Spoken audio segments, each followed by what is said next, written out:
so many fond memories of Ron Washington. Let us know what you think is your favorite. One of my favorites, Jeff, is his chat with Derek Holland. Oh, in Toronto. In Toronto, yeah. Yeah, he had a little chat with him, didn't he? Yeah. Well, and Derek had walked some guys. I think he might have walked the bases loaded, and Wash went out there. The Rangers were ahead. It wasn't much. Mitch Moreland did a home run, and I think it was 2-0. Anyway, that ended up being the final score because Wash went out, and it was a very one-sided conversation. And really, depending on the angle, all you saw was Wash's head moving, and giving Derek a colorful way to get his stuff together. And honestly, Derek got out of that. It was like a 4-hit shutout.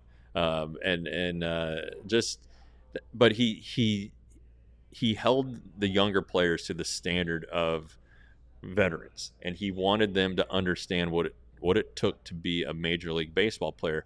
T.R. Sullivan, in the story he wrote for Rangers Today, that is now on the DLS website, Ron Washington saw one day Elvis Andrus outside the hotel in Minnesota get in a cab and not tip the driver, or get his bag out of the cab and not tip a driver. So Wash called him into the office and said, "You're a Major League Baseball player. You do not do that." Wow. Just standards and ways to learn how to be a professional. And Wash would take. I remember a game in Baltimore. Elvis made a bad throw. Wash took him out of the game. And he just did that with Zach Nito, the young Angels shortstop, who didn't cover second base on a play and then just made a boneheaded play in a big situation. Wash took him out. And afterwards, the reporters, the Angels writers asked him about it, and Wash said he just didn't have his head in the game. And Wash will let you know, and he's not afraid to say it. And it's few and far between these days. It is. It's tough, but it's tough love. And I know Elvis Andrus appreciated it, and it made him better. I remember talking to him after that game and saying, he was right. I was not doing what I should have been doing. And it happened at other times with Julio Borbon in a spring training game of all places. And just the young guys can learn so much from Wash, who learned from some great players when he's in the Dodgers organization. He still has it too. He still has the passion and the desire. You can ask all these Braves players, either current ones or former ones, who've won Gold Gloves. Freddie Freeman says Ron Washington is the reason why he has a Gold Glove. Ozzie Albies is a Gold Glove winner.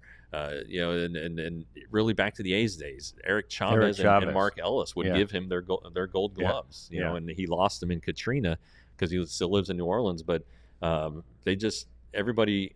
You get a chance to be with Ron Washington, he's going to help you, and you're going to end up having fun and loving it. Yeah, and one of the other lasting memories of Wash is not only pitching BP, right? Which he would do here, but he'll get out there and he'll be fielding and working on fielding with the guys, and still does. I mean, very hands-on guy. He is. Yeah, there was one day at spring training, he was hitting fungos to somebody. And I said, Wash, can you hit any kind of ground ball on command?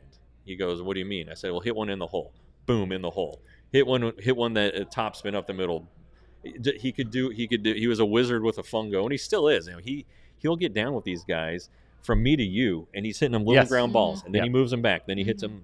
And he has a system. It's proven. It's worked. It's produced Gold Glove winners, and it's what he prides himself on it too. Yeah, you trust Ron Washington. Yeah. If he says it, you're going to do it. He's a good third base coach, with a smile on your face.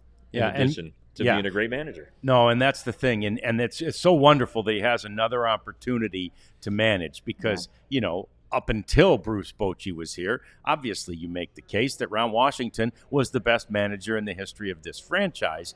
He took the team to 2 World Series back-to-back years. Obviously, that has a lot to do with the players, but the manager has to do the right things. And to your point, Jeff, about how old school he is and what he does to the younger players and with the younger players, you really do need, and I hope the Angels have this, and I think they do, you need some veterans around to support what he's saying. Because, of course, a young player is going to be like, I don't want to hear it, right? And the veterans need to corroborate, right, and need to reinforce that message. And that first year in 2007, it was Mark Teixeira's team, and Mark Teixeira ended up getting traded. He had a run in with Wash because Wash fined him because he missed a sign or didn't do something right, and Teixeira couldn't believe it. Yeah. Teixeira was not on board with it, and it ended up, ultimately it might have contributed to him getting traded. I don't think Ron Washington was like, you got to get rid of this guy who's an all-star and is going to hit 40 home runs. But